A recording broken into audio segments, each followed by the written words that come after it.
લખતર ગ્રામ પંચાયત પાસે ₹2 કરોડની પાણીની પાઇપલાઇન છેલ્લા 2 વર્ષથી લીકેજ. છેલ્લા 2 વર્ષની અંદર અનેક વાહનો ખૂંચાયા.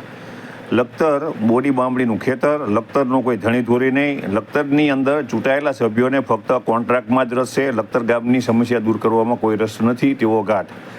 લખતર ગ્રામ પંચાયતે પાસે લખતર ગ્રામ પંચાયત પાણી સમિતિ, વાસ્મો અને કોન્ટ્રાક્ટર દ્વારા ₹2 કરોડના ખર્ચે પાણીની પાઇપલાઇન નાખવામાં આવી છે, પરંતુ આ પાઇપલાઇન ઓછી ઊંડાઈએ નાખવામાં આવી છે તેવું વાસ્મોના અધિકારીઓ દ્વારા જ કહેવામાં આવી રહ્યું છે. છતાં વાસ્મોના અધિકારીઓ દ્વારા એમબી તો પૂરેપૂરી જ ભરેલી છે. ત્યારે આજે ગ્રામ પંચાયત પાસે કોર્નર છે, ત્યાં છેલ્લા 2 વર્ષથી પાણીની પાઇપલાઇન લીકેજ છે અને તેના કારણે થઈ અને અવારનવાર વાહનો ખૂંચાઈ જવાના બનાવો બનવા પામી રહ્યા છે.